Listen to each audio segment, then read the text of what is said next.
Padre Marcelo, pároco dessa nossa paróquia, né? Pai, pastor desse rebanho, Diácono Anderson, meus queridos irmãos e irmãs. Celebrar a novena de uma padroeira, de um santo, é fazer o itinerário, é fazer um retiro num caminho espiritual. Para que nós celebramos Santa Teresinha? A quem hoje nós estamos nos preparando para vivermos a sua grande festa. Ela que na história da igreja traz em si um grande compêndio de vida de santidade, de uma riqueza enorme de espiritualidade. Ela não é apenas conhecida a Santa das Rosas, porque isso foi a consequência da vida dela. Foi a promessa que ela fez. Semelhante a uma rosa simples, terna, assim foi a vida de Santa Teresinha. E que essa rosa que representa a simplicidade é o seu caminho, a sua pequena via, que ao mesmo tempo que é simples, mas traz grandes espinhos, maiores dificuldades para a nossa conversão, para o nosso caminho de transformação. Ao mesmo tempo que nós achamos que é muito simples, e é, mas quando nós traduzimos isso para a nossa vida, quando nós queremos encarnar isso na nossa história, nós encontramos várias barreiras. E aí nós enxergamos quanto difíceis nós temos ainda a percorrer a uma vida de santidade. Porque ainda nós temos uma vida de santidade lá no alto. Nós temos uma vida de santidade apenas o quê? De algo que é meritocracia. E Santa Teresinha vai nos mostrar aqui a definição de santidade. Que não está na atitude dos grandes heróis. Não está, meus irmãos, no mover de uma águia. Mas está no quê? No pequeno passarinho que se coloca nas mãos do seu Senhor. É na simplicidade. É na confiança. E aí nós vamos entender essa experiência cega. Que ao mesmo tempo que é cega, mas ela é a visão do interior, a visão da fé. Porque no olhar humano, ela se torna assim algo cego. Mas no olhar de Deus, ela vai transcender. E aqui que está a dinâmica deste caminho que Teresinha vai fazer. A sua irmã, Celina, ela escreveu uma obra, ela compilou uma obra, né, com várias instruções, vários discursos, né, de Santa Teresinha, vários conselhos que ela transmitiu às irmãs noviças do Carmelo, aquelas irmãs que ela acompanhava, e também nas alocuções pessoais. E irmã Celina pega exatamente essas locuções, estes conselhos, e vai mostrar a importância, ela vai destrinchar aquilo que se encontra na história de uma alma, na sua autobiografia, que é uma riqueza para nós. De primeira mão, quando a gente estuda, né, ou lê a história de uma alma, parece ser tão assim, meu Deus, mas essa menina fala tanta coisa assim no diminutivo, raizinha, paizinho, né? Aí você fala, que santa melosa, meu Deus do céu, que santa mimada. E Santa Teresinha tinha uma personalidade, se a gente for olhar, ver, ela tinha uma personalidade muito forte. Ao ponto que, no Carmelo, sendo a vice-mestra das noviças, no tempo que ela ficou, não ficou nenhuma noviça, de tanto que ela era exigente. Então, Santa Teresinha, diante daquilo que ela experimentou, em relação a Deus, ela era uma filhinha. Mas em relação à vivência da fé, ela era gigante. Ela traduziu isso na sua vida de tal maneira que ela soube lutar consigo mesma para entrar na caminhada, não dos grandes santos, mas aquilo que é mais autêntico dentro dela. O que Deus quer de mim, na minha vida de santidade. Nós não somos chamados a copiar o santo. O nosso modelo é Jesus. E o que é viver a vida de santidade? É encarnar os ensinamentos de Jesus na nossa realidade. Na tua realidade família. Na tua realidade pai. Na tua realidade mãe. Na tua realidade casal. Mas para todo casamento, não é verdade. Cada casal tem uma dinâmica diferente. Cada casal tem uma realidade diferente. Cada família é de um jeito. Não tem como nós queremos colocar tudo no mesmo balaio, no mesmo pavanado, tudo igual. Pode até ser parecido, mas tem as suas particularidades. E é nessas particularidades que nós descobrimos a nossa caminhada de santidade. A partir do nosso interior, das nossas lutas interiores, a partir também da nossa vivência de fé, a partir dos desafios que nós temos na vida de família, no meu temperamento, na minha realidade pessoal, no meu caráter, na minha personalidade. É isso que é viver a vida de santidade. Como deixar que a palavra de Deus encarne em tudo isso. E aí é um processo que Terezinha vai nos mostrar. Diante desse trabalho da confiança. Nós não podemos nunca, meus irmãos, confundir-nos, porque nós falamos assim, a misericórdia de Deus, a justiça é a misericórdia de Deus, né? Assim a gente fala. Não, Deus vai perdoar todo mundo, Deus perdoa, claro. O Papa Francisco dizia isso. Deus não se cansa de perdoar, é verdade. Deus não se cansa de perdoar. O que acontece? Nós cansamos de pedir? Mas por que nós cansamos? Porque nós não nos conhecemos. Porque nós não temos o olhar de Deus a nós. Porque nós não enxergamos conforme Deus nos enxerga. E Terezinha nos ensina isso. O que é viver a misericórdia de Deus, o que é abraçar o amor eterno de Deus, é ter o olhar de Deus a mim. Mas se eu tenho um olhar a partir do meu humano, eu vou colocar barreiras. Eu vou colocar trincheiras. Eu vou viver uma guerra constante. Que eu vou dizer, não, mas não mereço. Não, eu já fiz tanta coisa. Aí assim, é colar. Não tem jeito, olha a minha vida. E nós vamos reduzindo a vida naquela atitude que nós cometemos, naquela decisão que nós tomamos, naquela situação que nós passamos. E a sua vida e a minha vida não é, meus irmãos, algo que determina por uma situação. Ela faz parte, mas ela não é o todo. E atrás daquilo existe o que? Algo mais profundo, que só Deus conhece. E é a partir do olhar de Deus, que é esse olhar, que é a visão cega, que quando eu vou fechar, que eu paro de olhar para as minhas situações, para as minhas realidades frágeis, para aquilo que me cega, eu me abro ao olhar de Deus e eu começo a enxergar a minha vida a partir de como Deus me enxerga. E aí nós vamos compreender o que é a misericórdia de Deus. Para ser mais específico, vamos fazer aqui um exame de consciência.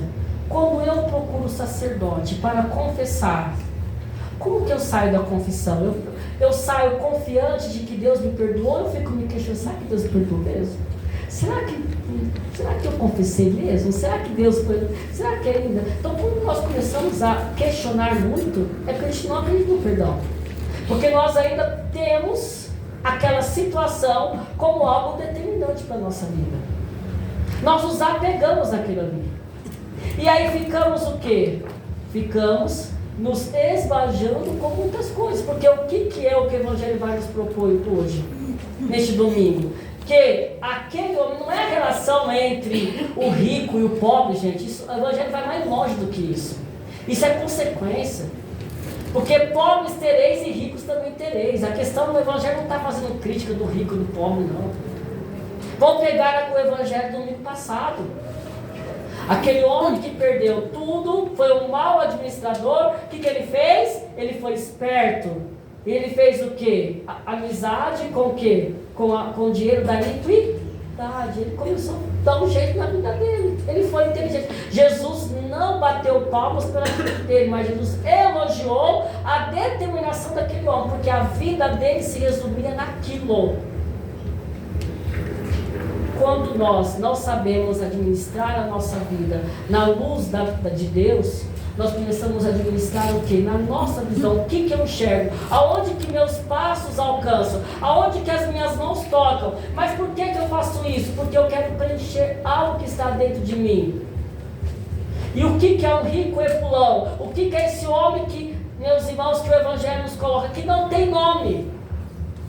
Porque vai dizer Santa Teresinha, a misericórdia de Deus nos faz conhecidos. Mas quando eu não me coloco nas mãos da misericórdia de Deus, eu me torno um desconhecido. Este rico, este epulão, que tinha um adjetivo, quando a gente não nos conhecemos, a gente começa a colocar certos adjetivos. E adjetivos até negativos. Eu não presto, eu sou maldoso, eu sou ganancioso, eu sou isso. Claro que nós temos que admitir certas coisas, mas eu não nasci para ser isso. Eu não nasci para ser ganancioso, eu não nasci para ser ladrão, eu não nasci para ser adulto, eu não nasci para ser aquilo que é de pecado. Eu não nasci porque eu não sou o pecado. É aqui que está o ponto. Eu sou filho amado de Deus. E aí veio a intenção que o evangelista vai colocar, a imagem do mendigo que está às portas. É tão bonito isso, porque vai dizer São João Crisóstomo que essa imagem do homem que está mendigando na porta é a imagem de cada um de nós que, dependentes de Deus, do grande rei, nos colocamos à porta do seu coração para mendigar as suas graças. Porque aquele que sabe mendigar é aquele que reconhece dependente de Deus. É aquele que sabe sentar. E olha, gente, e sentar na porta não é qualquer um, não. Senão a gente cai naquilo que o rico é pulão. Porque o mais mendigo e o pior deles é esse rico que está aqui no Evangelho, que ficou mendigando com as coisas que tinha e que perdeu o sentido de tudo, porque não sabia o que fazer. A sua vida resumia sempre nisso. Quando nós estamos apegados a alguma coisa, é porque ainda nós não temos o olhar da fé. Este homem que estava na porta, o mendigo, era chamado quem? Lázaro. O que significa a palavra Lázaro? Deus, vem me ajudar. Salva-me, Senhor. Eu não sei a tua presença, eu não sou nada.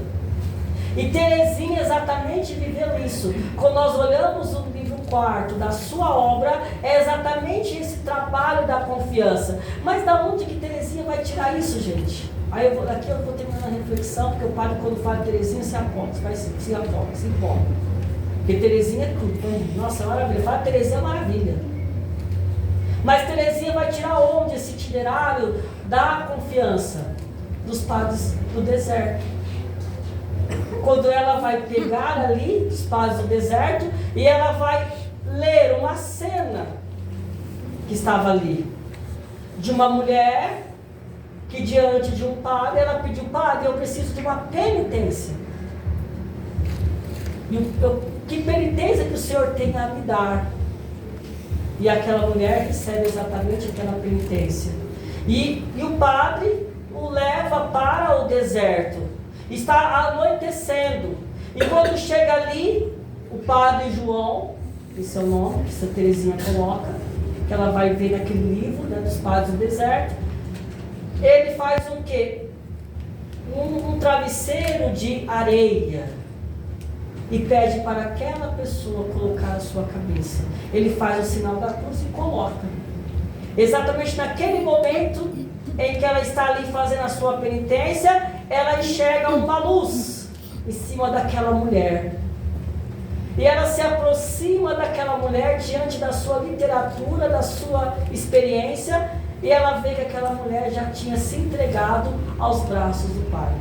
E naquele momento, Teresinha vê que naquela pequenina penitência que aquela mulher fez, vai dizer o padre: esta mulher, ela não foi salva pela sua penitência, mas ela foi salva pelo amor que ela fez essa penitência, porque o amor que ela fez esta penitência equivale a tantas penitências que ela já tinha realizado.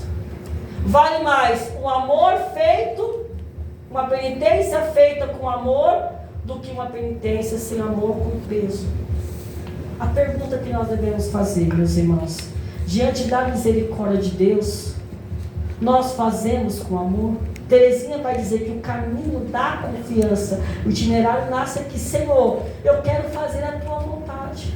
Eu quero ser, Senhor, um objeto nas tuas mãos. O Senhor pode manusear do jeito que o Senhor quer. Porque quando o Senhor faz com a ternura. O Senhor sabe como fazer.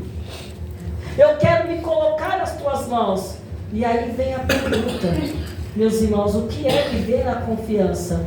Viver a confiança é saber mendigar, estar às portas do Senhor, deixar-nos alimentar. Ou melhor, quando nós entendemos que a confiança no sentido negativo é querer tomar a frente de tudo.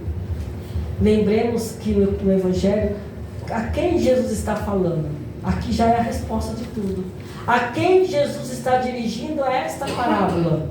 A quem? Aos fariseus, gente. E por que Jesus dirige a parábola aos fariseus?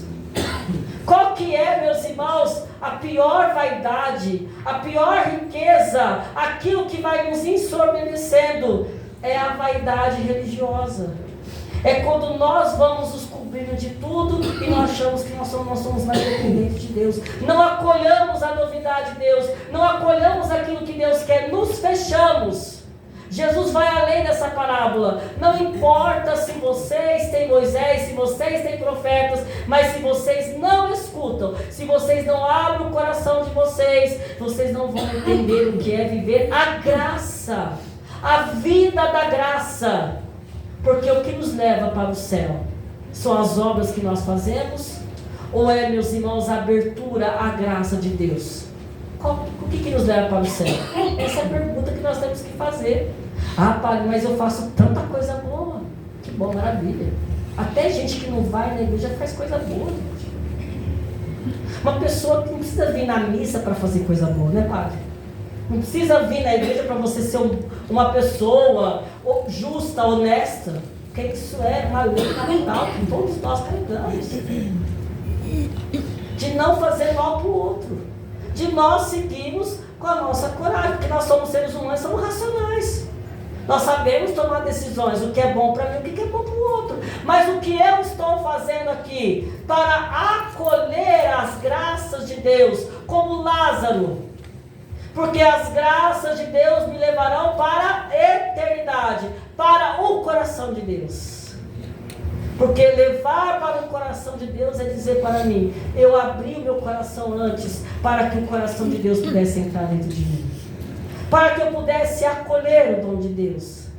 Porque aceitado naquele lugar, naquela porta, eu não era qualquer mendigo, mas eu era o mendigo do céu. Dizendo, Senhor, derrama tuas graças a mim. Eu não preciso mendigar nas portas. Eu não preciso querer acumular coisas. Eu não preciso me aparecer para dizer que eu sou importante. Mas o que eu tenho que ter no meu coração, a confiança que eu preciso buscar, que muito mais do que isso, eu sou um filho amado de Deus.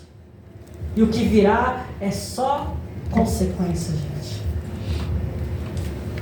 Termina essa reflexão. Agora o padre termina. Vocês estão rindo, né? Uma pessoa não é aqui não acontece essas coisas. É lá na Coxixinha. Padre, eu venho na igreja, eu coloquei essa porta, eu sou dono daqui. Você colocou essa porta porque você é instrumento da graça? Ou você colocou essa porta porque você quer que os outros te vejam que você é importante? Porta passa, gente.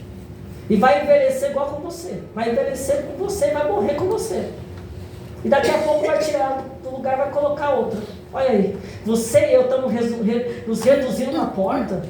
Nós estamos reduzindo o objeto.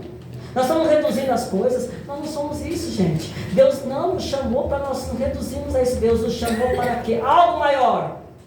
E esse algo maior é o quê? É sermos como um passarinho. Santa Teresinha vai dizer, não quero ser como a águia, que é os grandes santos, não, eu quero ser igual um passarinho nas mãos do meu Senhor. E o que é a imagem do passarinho, gente? É a imagem da liberdade, é a imagem da docilidade, é isso que nos conduz à vida cristã. Quanto mais livres nós formos, mais nós vamos ter o olhar de Deus para as coisas. E nós vamos aprender a não sofrer por menos. A gente vai aprender a sofrer por mais. O que é sofrer por mais? Sofrer em vista da nossa salvação. E não sofrer, meus irmãos, por aquilo que o outro fez, deixa de fazer, por aquilo que eu perdi, deixa de perder, por aquilo que eu consegui, aquilo que eu não consegui, por aquilo que o outro disse, deixou de falar. Okay. Não vou ficar sofrendo por menos. Eu não mereço sofrer por menos. Fala isso, eu não mereço. Fala aí. Eu não mereço. Sofrer por menos. Sofrer por menos. Eu sou filho de Deus. Eu sou filho de Deus. Eu quero sofrer por mais. Eu quero sofrer por mais. O que eu estou sofrendo, gente? Eu estou sofrendo por mais ou estou sofrendo por menos? O que dá? Porque o que é sofrer por mais? É aquilo que me dá vigor. O que é sofrer por menos? É aquilo que me tira a paz. É aquilo que me distancia de Deus. É aí que nós vamos fazer o parâmetro. Nós vamos o que? Colocar na balança qual é o sofrimento que me santifica e qual é o sofrimento que me faz perder.